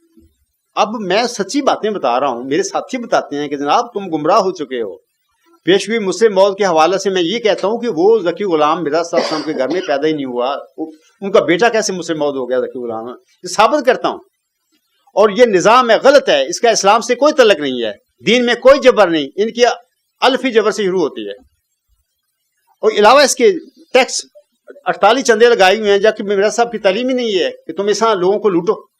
یہ ساری غلط باتیں میں ڈسکلوز کرتا ہوں, میرے ساتھی کر رہے ہیں. اس میں ہماری کون سی ہم گندی زبان استعمال کرتے ہیں؟ کوئی بھی نہیں کرتے. آپ مرزا صاحب صاحب کی میں نے بڑی مجبوراً یہ باتیں میں نے آپ لوگوں کو سنائی ہیں, اور یہ الفاظ انہوں نے اپنے مکفروں اور مقدموں کے لیے استعمال کیے تھے. آپ سن لیا جو میں نے آخری پہ حوالہ پڑھا ہے, اور میرے خیال میں یہ کافی جواب ہے. اور یہ جو بھائی ہے ہمارا الزام لگانے والا ہم پر, سمجھے اس بات پر بھی زیادتی نہیں کیا کرتے, جائز سوال کیا کرتے ہیں, تہمت نہیں لگاتے, بہتان نہیں لگاتے. اگلا سوال. حضور یہ محترم خالد صاحب کی طرف جو چھٹا سوال آیا ہے وہ کچھ اس طرح سے ہے. جمبا صاحب کون سا ایسا نظریہ دنیا کے سامنے لانے والے ہیں جو 23 سال میں مکمل نہیں ہوا؟ کیا وہ نظریہ قرآن سے زیادہ لوگوں پر اثر کر دے گا یا دنیا قبول کر لے گی؟ شکریہ. تو اس سوال کے سلسلے میں جواب گزارش کرتا ہوں کہ خاکسار پر جو نظریہ الہام ہوا ہے وہ تو ایک مکمل نظریہ ہے, اس میں کوئی کمی بیش نہیں ہے, وہ تو مکمل نظریہ مجھ پر الہام ہوا ہے. یہ قرآن کا ہی نظریہ ہے, یہ کو میں اپنے پاس سے نہیں بنایا, یہ اللہ کا نظریہ ہے. اللہ نے مجھے الہام کیا اور قرآن مکمل ہے اور قرآن کا نظریہ ہے. میں آپ لوگوں کو بتانا چاہتا ہوں کہ دیکھو تلوار جو ہوتی ہے کیا چیز ہے. کسی مرد مجاہد کو میدان میں جب اس کا ہاتھ چاہیے چلانے کے لیے, تلوار دشمن کے پک سے اڑا دیتی ہے, لیکن اس کو چلانے کے لیے بھی ہاتھ چاہیے نا, اپنے خود تو نہیں تلوار چلے گی. ایسے ہی قرآن جو ہے ایک اللہ کی کتاب ہے, علم و معرفت کے خزانوں سے بھری ہوئی ہے. یہ بھی ایک تلوار کی طرح یہ کتاب ہے. تو اس کو چلانے کے لیے بھی کسی عارف باللہ کی ضرورت ہے, جو اللہ تعالیٰ سے علم پائے, حقائق کھولے اس پر اللہ, تو اس علم کے ذریعے پھر اس قرآن کے دلائل جو ہیں تلوار کی طرح پھر وہ چلائے. تو ایسے ہی اللہ تعالیٰ نے یہ جو نظریہ دیا, یہ بھی ایک ایسی تلوار ہے, انشاءاللہ تعالیٰ یہ اپنا کام پورا کرے گی. اور یہ جو اللہ کے منکر ہیں, یہ جو ادیان باطل ہیں, انشاءاللہ ان کا کام تمام کرے گی. علاوہ اس کے میں آپ لوگوں کو بتاتا ہوں کہ دیکھو قرآن جو ایک کتاب ہے, یہ کتاب مکنون ہے, پوشیدہ ایک کتاب ہے. یہ سورۃ واقعہ میں یہ چیزیں آتی ہیں کہ اللہ تعالیٰ سے یہ نازل ہوئی ہے, یہ کتاب مکنون ہے.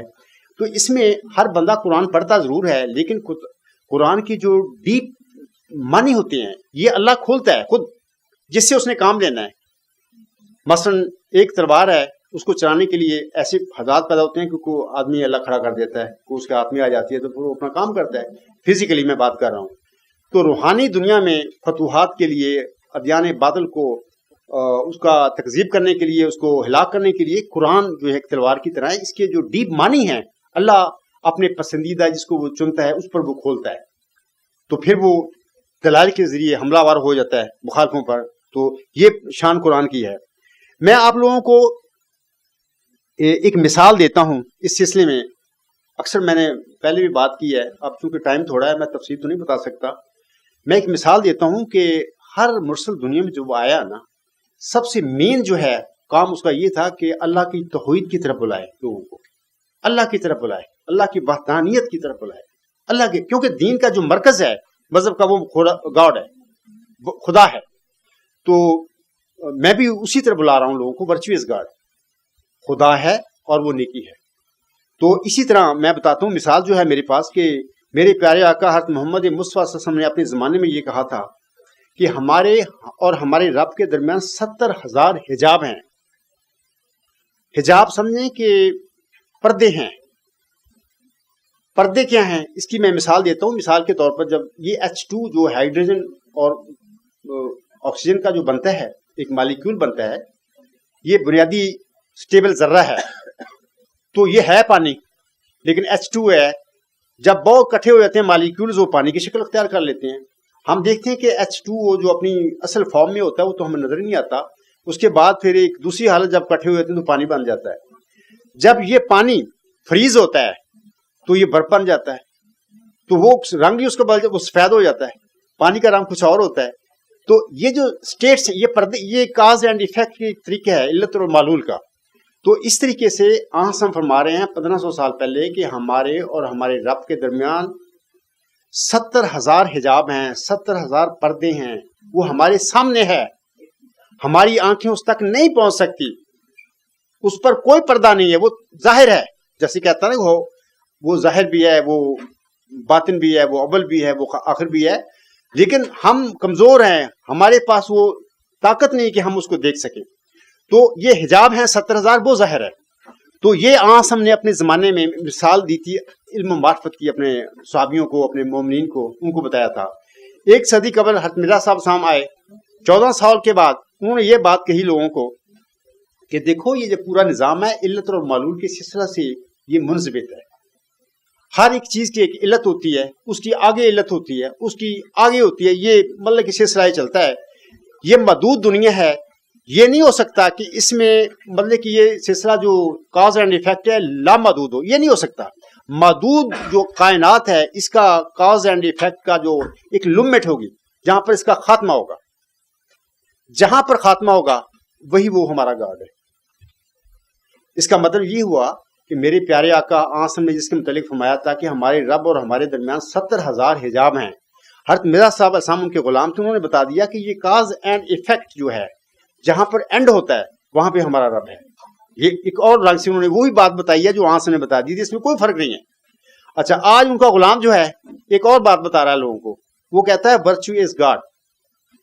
اچھا، یہ صرف وہ کہہ کے چھوڑ نہیں دیتا بات، بلکہ یہ تشریح کرتا ہے کہ واٹ از ورچو، نیکی کیا ہے. وہ کہتا ہے it is supreme ultimate universal truth. وہ 4 لفظ بتا رہا ہے، یہ الہامی لفاظ ہیں جو مجھ پر نازل ہوئے ہیں کہ اے عبدالغفار لوگوں کو بتا دے میں کیا ہوں، میں سپریم الٹیمیٹ یونیورسل ٹروتھ ہوں.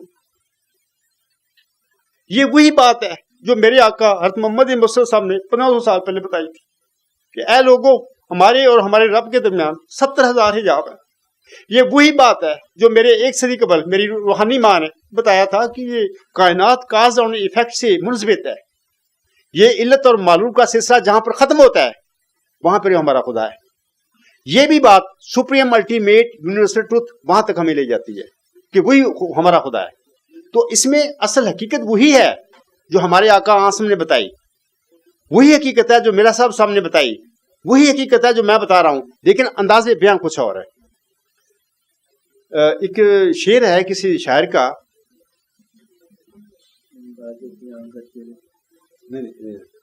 انداز بیان سے بات بدل جاتی ہے ورنہ دنیا میں کوئی بات نئی بات نہ ہوتی. یعنی انداز بیان سے وہ بات کچھ سے کچھ بن جاتی ہے، بظاہر بات وہی ہوتی ہے، اگر یہ نہ ہو تو پھر کوئی نئی بات ہی نہیں. وہ سیف الدین سیف کا یہ شعر ہے. تو بات یہ ہے کہ بات وہی ہے لیکن انداز بیان مختلف. وقت کے لحاظ سے جیسی اللہ کو نے دیکھا کہ ضرورت ہے اب میرے بندوں کو، اس کے مطابق وہ اپنا عرفان نازل کرتا اپنے بندے پر. تو یہ میں آپ لوگوں کے آگے ایک مثال دی ہے کہ یہ جو ہے ورچوئس گاڈ ایک اعلیٰ انتہائی مغیر نظریہ ہے. یہ بات وہی ہے جو قرآن کی ہے، جو آنسر پر نازل ہوئی، جو انہوں نے بتائی. لیکن انداز بیاں جو ہے ان کا اپنا تھا. اس زمانے کے جو ذہن تھے ڈیولپ تھے جتنے اس کے مطابق آسم نے بتایا. اچھا 100 صدی قبل یعنی آسم کے 1400 سال بعد جو ضرورت تھی زمانے کو, جو جہاں پر انسان کا ذہن پہنچ چکا تھا, وہاں پر حضرت مرزا صاحب نے اس لیول کی بات کی ہے کہ جی یہ میں نے بتائی ابھی کوئی علت المعلول کا سلسلہ ہے.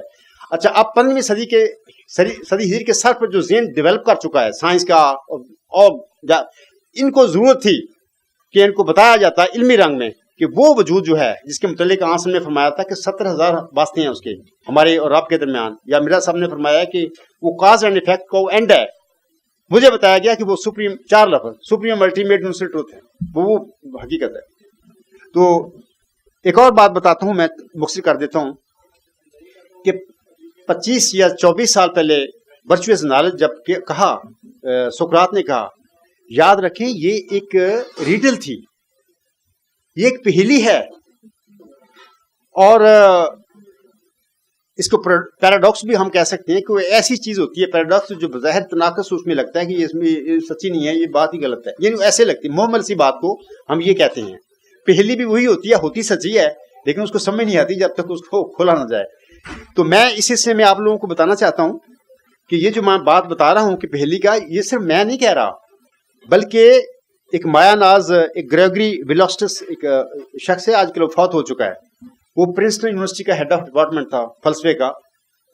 بیسیکلی وہ یونانی تھا, اس کا باپ یونانی تھا, ماں کی کوئی انگریز تھی, یعنی بیسیکلی وہ یونانی تھا.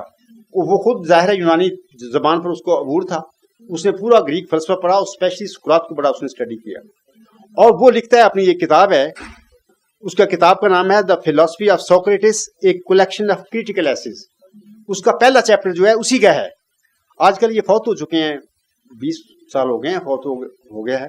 پرنسٹن یونیورسٹی دنیا کی ایک مایا ناز یونیورسٹی ہے جہاں پر آئنسٹائن بھی لیکچر دیتا رہا ہے, اور بڑے بڑے نامی لوگ وہاں پہ رہے ہیں. تو اس کا پہلا چیپٹر جو ہے اس کا نام ہے دی پیراڈاکس آف سوکریٹس. میں 2 لائنیں پڑھتا ہوں اس کی. یہ ویلوسٹر صاحب کہتے ہیں کہ we find a man who is all paradox. Other philosophers have talked about paradox. Socrates did not. The paradox in Socrates is Socrates. اس کا ترجمہ یہ ہے کہ دنیا علم میں ایک ایسا انسان ہم پاتے ہیں جو مکمل طور پر ایک پہیلی تھا.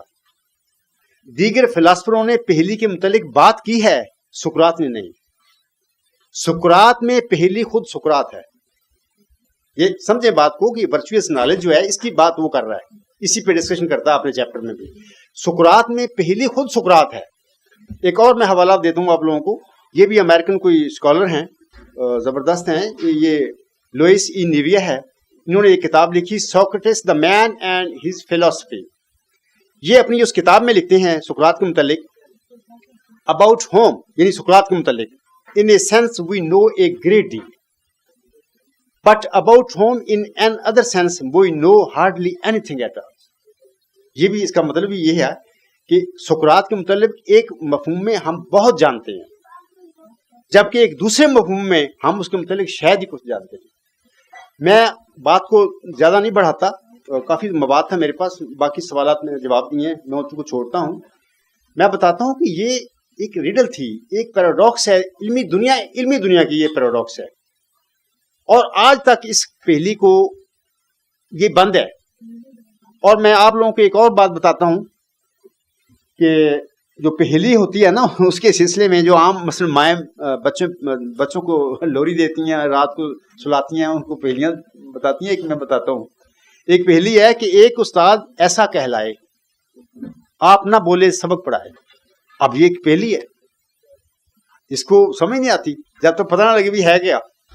دوبارہ سنیے, ایک استاد ایسا کہلائے, آپ نہ بولے سبق پڑھائے. یہ پہیلی, ایسے ہی پہیلی ہے ورچوئس نالج.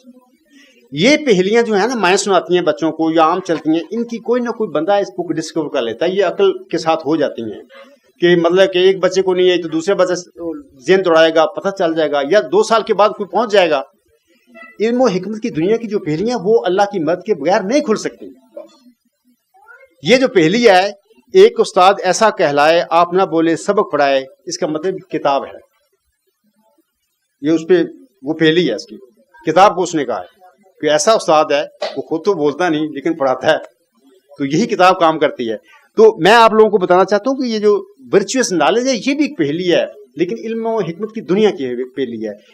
علم و حکمت کی دنیا کے راز پہلیاں جب تک اللہ تعالیٰ نہ بتائے یہ نہیں کھلتی. آج تک دنیا فلسفہ کی یہ بدقسمتی ہے اس کے بعد کہ وہاں پہ فلسفہ رک گیا جہاں پر وہ چھوڑ کے گیا ہے.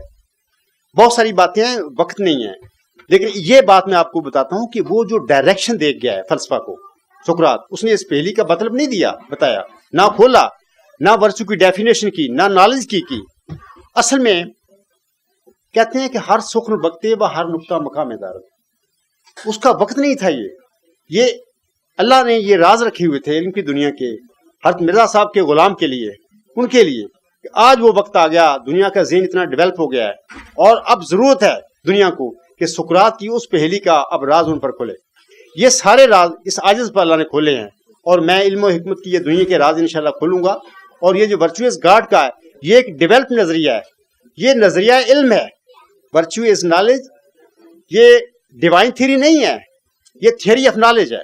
اس میں نالج کو اس نے بیان کیا کہ نالج ہے کیا, وہ نیکی ہے.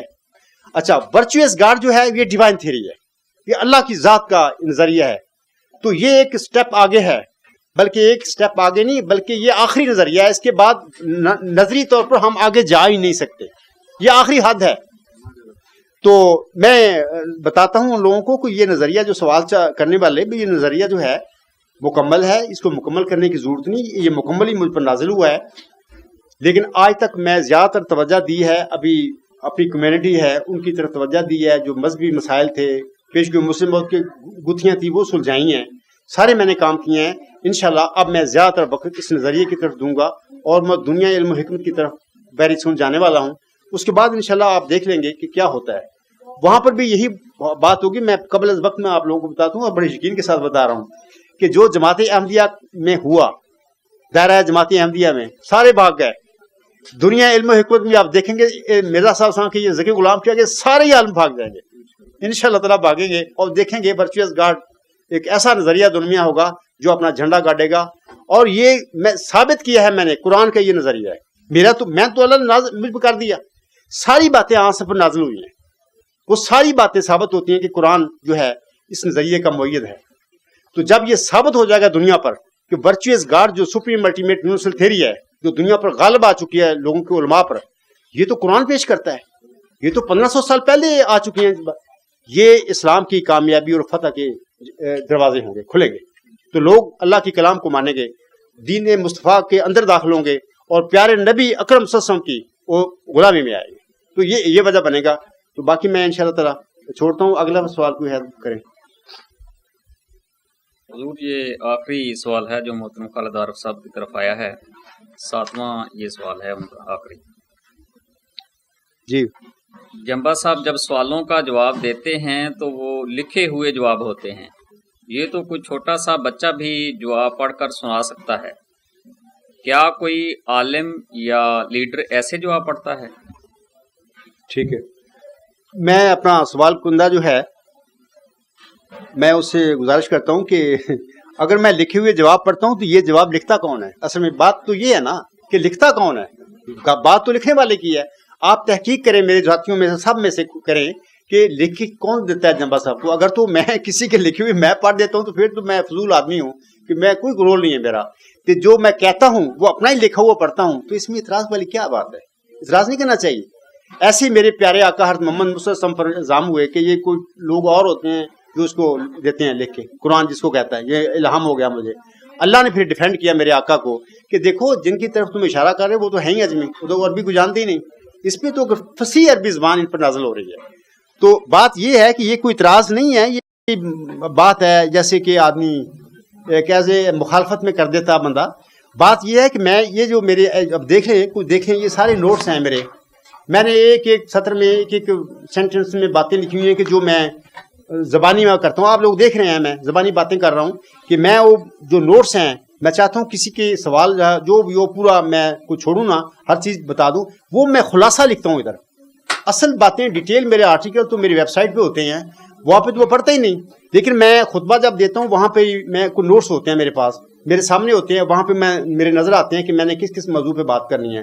زیادہ تر میں فی البدی بھی کرتا ہوں. بعض اوقات فی البدی میں یہ میرا مسئلہ ہوتا ہے کہ جب میں فی البدی بولنا شروع کر دوں تو پھر ٹائم ایسے بھاگتا ہے نا, میں بات ہی نہیں ختم ہوتی. مطلب کہ اکثر خطبے بعض اوقات پھر گھنٹے سے اوپر ہو جاتے ہیں. میں اپنے آپ کو کنٹرول کرنے کے لیے بعض اوقات پھر میں تحریر لکھ لیتا ہوں کہ چلو میں پڑھ کے سنا دوں گا. لکھی ہوئی میری ہیں, میں نے وہ ریسرچ کی جو بھی ہے, میں نے خطبہ میرا جو بھی ہے میں خود لکھتا ہوں, وہ پڑھ دیتا ہوں. اس میں یہ ہوتا ہے کہ لکھا ہوا پڑھ دیتا ہوں تو مجھے پتا ہوتا ہے کہ میں ٹائم میں کر دینا. یہ ہے. اگر فی البدی بولوں, یہ نہیں کہ میں فی البدی بول نہیں سکتا, میں اب ایک سمجھتا ہوں کہ بعض اوقات ایک خطبہ جو گھنٹے میں دینا تو 3 گھنٹے بھی لگ سکتے ہیں. وہ فی البدی بولنا شروع کر دیا تو 3 گھنٹے کو خطبے کا ٹائم نہیں ہوتا. یا سوال وجہ سے سوال جواب ہے, اس میں نے فی البدی شروع کر دیا تو بہت لمبے جواب ہو جاتے ہیں. اس لیے یہ میری لکھے ہوئے میری مدد کر دیتے ہیں کہ بس اتنا لکھا ہو پڑھ دیں تو کافی بات ہو گئی ہے, تو زیادہ وقت نہیں پھر لوگوں کو بھی ملتا, یہ ضائع نہیں ہوتا, یا مجھے بھی ان ٹائم میں اپنی بات ختم کرنے کا موقع مل جاتا ہے. تو بات یہ ہے کہ باتیں تو اور بہت ساری ہیں, اگر تھک نہیں گیا تو میں 1-2 باتیں اور بتا دیتا ہوں. ہاں جی, میں آپ لوگوں کو بتاتا ہوں کہ ایک میں آپ کو لطیفہ سناتا ہوں. میں ان کا قائل نہیں ہوں, ویسے مرزا طاہر بعض وقت گئے بگئے یہ کام کرتے تھے, تو میں آج اسی طرح میں آپ لوگوں کو ایک چھوٹے سا ایک لطیفہ سنانے والا ہوں کہ یہ جو اس کو یہ اعتراض مجھ پر کرنے والے لوگ ہیں نا, یہ جماعتی احمدیہ قادیان کہہ لیں, قبرستان کہہ لیں, یہ جو آپ نے سب سوال سنے ہیں یہ بے بنیاد سوال ہیں, کوئی اس کے پیچھے کوئی لاجک ہی نہیں ہے. تو میں آپ لوگوں کو بتاتا ہوں کہ ایک خامن تھا, تو وہ کپتا قسم کا بندہ تھا. وہ اس نے 4, 7, 8 شادیاں کی. ہر بیوی آئے اس میں نقص نکال کے اس کو چھوڑ دے, یا وہ خود بیوی تنگ آ کے بھاگ جائے. تو 1, 2, 3, 4, 7, 8 ہو گئی. اخیر ایک بیوی اس کے گھر میں آئی تو اس پہ بھی اس نے حملہ کر دیا. وہ کہتا ہے کہ یار تم آٹا گوندی ہیں ہلدی کیوں ہیں؟ اچھا, وہ کہتی ٹھیک ہے پھر میں تیرے بات میں جواب نہیں ہے. بعد میں پھر اس نے روٹی پکائی, سالن بنا کے اس کے آگے رکھ دیا, اپنے خاوند کے آگے, اس کو بھی کھاؤ. تو اس نے کہا, جب وہ کھانے لگ گیا اپنا کھانا, تو اس نے کہا, اس کی بیوی نے, سمجھدار تھی, انٹیلیجنٹ تھی, اس نے کہا کہ یار روٹی تو تم منہ سے کھا رہے ہو, تمہاری داڑھی کیوں ہلتی ہے؟ تو وہ چپ ہو گیا خاوند, اس کے آگے اس نے ہاتھ جوڑ دیے, بھی ٹھیک ہے بھائی تو ٹھیک ہے. مقصد یہ ہے کہ بعض اوقات ایسے لوگ ہوتے ہیں, ان کو پھر سمجھانے کے لیے اس کے مطابق پھر وہ بندے پھر وہ اللہ تعالیٰ کر دیتا ہے. تو اس قسم کا یہ لطیف ہے. میں آپ لوگوں کو بتاتا ہوں کہ جو جماعتی احمدیہ جو ہے نا اس ٹائم اتنی زیادہ بگڑ چکی ہے. میرے ایک ایسے بندے کے الفاظ ہیں, میرا دوست ہے, محبوب دوست ہے, بلکہ پیارا دوست ہے, پڑھا لکھا آدمی ہے, ابھی بھی وہ جو کیمپ ہے یزیدی اس میں بیٹھا ہوا ہے مخالفین کا. وہ خود کہتا ہے غفار یہ یزیدی لوگ ہیں, مجھے کہتا ہے. آج بھی میں اگر آپ کو کہوں اس کو بلاؤں تو مانے گا کہ ہاں میں نے کہا ہے یہ ہیں یزیدی کو. مرتد ان کو قرار دیتا ہے, ان کے پاس بیٹھا ہوا, اپنی مجبوریاں اس کی دینی. اس نے مجھے ایک دفعہ کہا تھا کہ عبدالغفار یہ ایک مسلم موت کو رو رہے ہیں, جماعت اتنی بگڑ چکی ہے کہ فی احمدی مسلم موت کی ضرورت ہے. یہ اس نے مجھے کہا. میں نے کہا بات تو ٹھیک ہے, یہ اتنے زیادہ بگڑ چکی ہیں, یہ تو ایک بندہ مسلم موت کیا کرے گا ان کو, ٹھیک, یہ تو فی احمدی مسلم موت چاہیے. تو میں آپ کو ایک اور پھر لطیفہ سنا دیتا ہوں, تھوڑا سا ہماری محفل تھوڑی سی خوشکن بھی ہو جائے گی. وہ یہ ہے کہ ایک بہت بڑا تالاب تھا جنگل میں, وہاں پہ مینڈک یہ وہ بہت تھے. تو وہ جو مینڈک تھے آئے دن لڑائی جھگڑا جنگ آپس میں فساد ڈالتے تھے, برائیاں کرتے تھے. تو اللہ تعالیٰ نے کیا کیا, ان کو ٹھیک کرنے کے لیے ایک بہت بڑا شدید پھینکا اس تالاب میں. وہ درام سے گرا تو پانی اٹھا, وہ سارے ڈر کے اپنے وہ جو بیل تھے ان کے ان میں ڈال چلے گئے, ڈر کے گھس گئے. اچھا 2 دن 4 دن 1 مہینہ تو بڑا سکون رہا تالاب کو, تو سارے چھپے رہے ڈر کے. پھر ایسا ایسا وہ نکلنا شروع کر دیا انہوں نے, کہ وہ نکلے, ان کا ڈر بہت, پھر انہوں نے کام شروع کر دیے, وہی لڑائی جھگڑا, وہی فساد برائیاں. بلکہ وہ شتیر پہ بیٹھ کے وہ سارے کام انہوں نے شروع کر دیے, تحریف و تنسیخ کے, یہ اس قسم کی جو مکاریاں ہیں وہ میڈکوں نے وہ شتیر پہ بیٹھ کے سب کام شروع کر دیا. اچھا اس کے بعد اللہ تعالیٰ نے کیا بھی اچھا ان کا میں علاج کرتا ہوں. پھر اللہ نے ایک مسلم موت کے طور پر بھیجا ایک بگلا, وہ آ کے بیٹھ گیا وہاں پہ, اس تیر پہ آ کے بیٹھ گیا. تو وہ جو پھر وہ نکلے نا میڈک, اس کو پکڑ لے اس نے وہ ساری صفایا کر دی, بلکہ ٹھیک ہو گئے. تو میں آپ کو بتاتا ہوں کہ دیکھو بعض اوقات اللہ تعالیٰ اپنی قوموں کی اصلاح کے لیے اس کی مزاج کے مطابق پھر بندے بھیجتا ہے. اور آنے والا جو مسلم ہوتا ہے ذکی غلام ہے, میں سمجھتا ہوں کہ اللہ تعالیٰ نے پھر انہیں کی مزاج کے مطابق جتنے بگڑ چکے ہیں اس کے مطابق اس کو بھیجا ہے. اور میں آپ کو اس کا ثبوت دیتا ہوں, حضرت مرزا صاحب سامنے اپنی زندگی میں لکھا ہے کہ ہاں آنے والا کیسا ہوگا. میں ان کا حوالہ پڑھتا ہوں، اس کے بعد میں اس کو سیشن کو ختم کروں گا۔ حضور صلی اللہ علیہ وسلم فرماتے ہیں، یہ ان کے الفاظ ہیں ازالہ و حام کے، جلد 3 ہے روحانی خزائن کی، 179 اور 180 تک الفاظ ہیں۔ حضور صلی اللہ علیہ وسلم فرماتے ہیں، بالآخر ہم یہ بھی ظاہر کرنا چاہتے ہیں کہ ہمیں اس سے انکار نہیں کہ ہمارے بعد کوئی اور بھی مسیح کا مثیل بن کر آوے، کیونکہ نبیوں کے مثیل دنیا میں ہوتے رہتے ہیں، بلکہ خدا تعالیٰ نے کہ قطعی اور یقینی پیش گوئی میں میرے پر ظاہر کر رکھا ہے کہ میری ہی ذریے سے ایک شخص پیدا ہوگا جس کو کئی باتوں میں مسیح سے مشابہت ہوگی، وہ آسمان سے اترے گا اور زمین والوں کی راہ سیدھی کر دے گا۔ آپ دیکھیں نا وہ کیا کہہ رہے ہیں، کان اللہ نزلہ من السماء، وہ بات کہہ رہے ہیں یہاں پہ، وہ آسمان سے اترے گا اور زمین والوں کی راہ سیدھی کر دے گا، وہ اسیروں کو رستگاری بخشے گا اور ان کو جو شبہات کی زنجیروں میں مقید ہیں رہائی دے گا۔ فرزند دل بند گرامی ارجمند مظہر الحق والعلائے کان اللہ نزلہ من السماء۔ تو میں بات بتا رہا ہوں، بس بھی دنیا میں بات کو اللہ تعالیٰ پھر ایسے ہی بندے کھڑے کرتا ہے چن کے، جو ان کا پھر علاج ہوتے ہیں، وہ ان کی ان زبان سمجھتے ہیں، اللہ ان کو سمجھا دیتا ہے تو پھر ان کا ٹھیک اصلاح کرتے ہیں۔ تو اللہ تعالیٰ ان کو سمجھ دے، یہ جو سوال کر رہے ہیں مجھ پر، آپ نے 7 سوال سنی ہے نا، بے بنیاد سوال ہیں کہ جی آپ وہ بندے نہیں دکھاتے، بھی میری فیملی بیٹھی ہوئی ہے، میں وہ عورتوں کو دکھاؤں؟ آپ غلیظ زبان استعمال کرتے ہیں، بھی کیا میں نے کیا غلیظ زبان استعمال یہ میرے ساتھیوں کوئی نہیں کی؟ یہ ساری بے بنیاد محض کج بیسی ایسی اپنا جو ہوتا ہے نا ایک تکلیف، اس کا اظہار کیا ہوا ہے، کوئی سوال نہیں ہے علم میں۔ تو میں کہتا ہوں کہ یہ وہی مثال ہے کہ جیسے وہ بگلے نے آ کے پھر ٹھیک کیے سارے، تو ان کا بھی کوئی ایسا ہی مسلم موت ان کو چاہیے تھا تو آ گیا۔ تو میں ایک شعر پہ اپنا یہ جو سیشن ہے مجلس علم و عرفان کا یا سوال جو ختم کرتا ہوں۔ حضور صاحب فرماتے ہیں، وقت تھا وقت مسیحا نہ کسی اور کا وقت، میں نہ آتا تو کوئی اور یہاں ہوتا، میں نہ آتا، اللہ نہ مجھے کرتا تو میرے جیسا کوئی اور ہوتا، کام وہی کرتا جو آج میں کر رہا ہوں۔ وآخر دعوانا ان الحمد للہ رب العالمین۔